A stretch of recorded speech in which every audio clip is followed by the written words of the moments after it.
The Galactic Military Academy's torture resistance chamber had broken every species that entered it. Every single one. Bella stood in the observation deck, her 6 crystalline eyes fixed on the human cadet who lay motionless inside the chamber below. Leo Chen, according to his file, a first-year cadet from Earth, unremarkable in every measurable way except for one glaring anomaly. He had been inside the chamber for 8 standard hours. And he appeared to be sleeping. "This is impossible," Bella muttered, her translucent crystalline fingers dancing across the holographic interface. The readouts confirmed what her eyes refused to believe. Leo's heart rate was slow and steady. His brain waves showed delta patterns, deep sleep.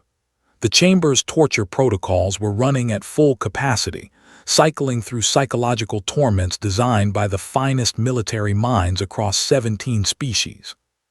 Commander Voctor, a hulking Zentari warrior whose species prided themselves on pain tolerance, leaned over Bella's shoulder. "Check the equipment. The human must have sabotaged it." "I've run diagnostics 4 times," Bella replied, her voice carrying the harmonic resonance typical of her species. "The chamber is functioning perfectly. He's experiencing everything." The torture resistance chamber wasn't designed to inflict physical pain.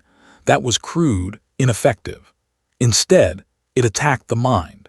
It manifested each species' deepest fears, their most profound anxieties, their worst memories amplified and twisted into waking nightmares. The current galactic record was held by a Kroth warrior who lasted 47 minutes before psychological collapse. The average was 12 minutes. Bella pulled up the chamber's activity log, reviewing the horrors that had been inflicted upon the sleeping human. In the first hour, the AI had cycled through standard protocols: isolation, temporal distortion, sensory deprivation followed by overwhelming stimuli. Leo had yawned. In hour 2, the system escalated. It projected scenarios of failure, of loved ones dying, of being buried alive in endless darkness. The biometric sensors showed Leo had rolled onto his side and curled into a more comfortable position. Hour 3 introduced existential dread, the heat death of the universe, the meaninglessness of existence, the certainty of being forgotten. Leo's breathing had deepened into what the monitors classified as REM sleep. "He's dreaming," Bella whispered, incredulous. By hour 5, the chamber's AI had begun improvising, pulling from Leo's own memories and fears. It showed him Earth consumed by fire, his family screaming his name as they burned. It trapped him in endless loops of humiliation and failure.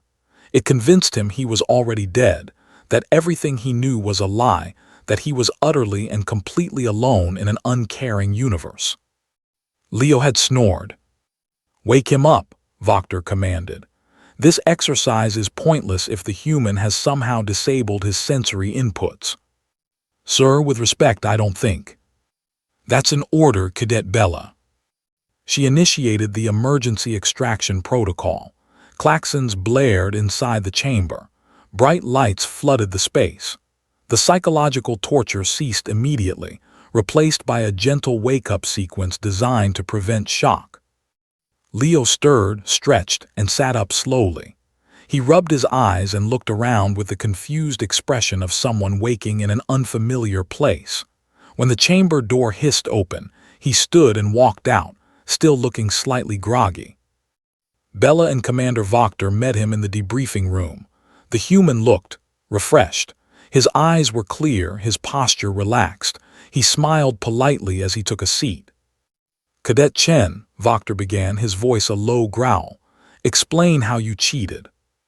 Leo blinked. "Sir, I don't understand." "The chamber. You were inside for 8 hours. No one lasts 8 hours. You either sabotaged the equipment or found some way to block the neural inputs." "I didn't do anything, sir," Leo said earnestly. "I just went asleep." Bella leaned forward, her crystalline features reflecting the harsh lights of the debriefing room. "Cadet, the chamber was actively running torture protocols. You should have experienced severe psychological distress. Instead, our monitors show you slept peacefully. How is that possible? Leo scratched the back of his head, looking genuinely confused. I mean, yeah, there were some weird dreams and stuff, but nothing too bad. I've had worse. Worse? Voctor's voice was sharp. The chamber showed you your world burning, your family dying, the end of everything you love. Right, yeah, Leo nodded.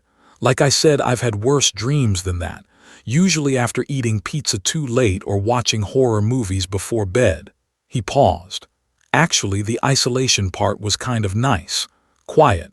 No roommates snoring. No alarms. I haven't slept that well since I got to the academy. Bella and Voctor exchanged glances. The human wasn't lying. Every biometric indicator confirmed his sincerity. Let me understand this correctly, Bella said slowly. The chamber's psychological torture was less disturbing than your normal dreams. I guess, Leo shrugged. Look, I don't know how to explain it. Humans dream every night. Sometimes they're good dreams, sometimes they're weird, sometimes they're nightmares. We see our loved ones die, we fall from great heights, we show up to important events naked, we get chased by monsters. It's just what brains do when we sleep. We're used to it. But these weren't just dreams, Voctor insisted. The chamber makes you believe they're real.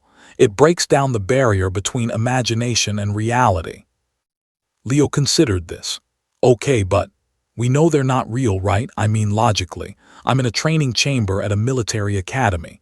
Whatever I'm experiencing isn't actually happening. So why would I panic? Plus, humans have been telling each other scary stories since we lived in caves. We watch horror movies for fun. We read books designed to terrify us. We've kind of developed a tolerance for imaginary threats, I guess. Bella felt something shift in her understanding. Her species, the Crystallians, experienced reality through perfect harmonic resonance. They didn't dream. Their consciousness was constant and clear. The idea of regularly experiencing false realities, of spending a third of their lives in states of bizarre hallucination, was utterly foreign to them.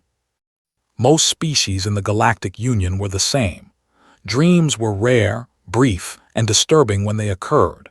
The idea of nightmares as a regular, accepted part of existence was uniquely human. There's something else, Leo added, almost apologetically. Humans are really good at catastrophic thinking. We worry about everything: climate change, asteroids, nuclear war, pandemics, economic collapse, social rejection, dying alone, being forgotten. Our brains are basically anxiety engines. So when the chamber showed me the end of the world, I've already imagined that scenario 1,000 times. I've watched dozens of movies about it. I've read books about it. It wasn't new. You've prepared for psychological torture by accidentally traumatizing yourselves for entertainment, Bella asked, her voice barely above a whisper. When you put it that way, it sounds weird, Leo admitted. But yeah, kind of. Commander Voctor stood abruptly. This debriefing is concluded. Cadet Chen, you're dismissed. Cadet Bella, file a report recommending major revisions to the chamber's protocols. If humans can sleep through our torture resistance training, we need to completely rethink our approach. As Leo left, Bella returned to the observation deck and stared at the empty chamber. She pulled up the files on human psychology, human entertainment, human sleep patterns. The more she read, the more disturbed she became. Humans spent approximately 8 hours a day unconscious, experiencing vivid hallucinations they called dreams. They regularly exposed themselves to simulated horrors through their entertainment. Their brains were hardwired to anticipate catastrophe, constantly running worst-case scenarios even during peaceful times. They had evolved on a death world where nearly everything was trying to kill them, developing a baseline stress response that would cripple most species. And they thought this was normal.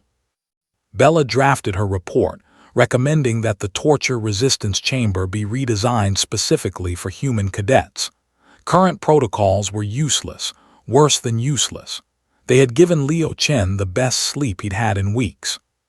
She paused in her writing and looked out at the stars beyond the academy's walls.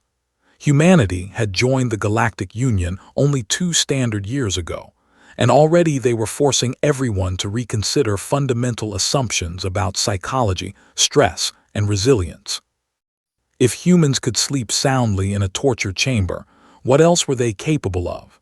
What other, impossible challenges would they face with a shrug and a comment about having experienced worse? Bella saved her report and sent it up the chain of command.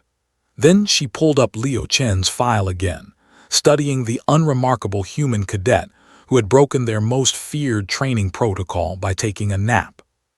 The galaxy, she realized, had no idea what it had invited into its fold. And neither, perhaps, did humanity itself.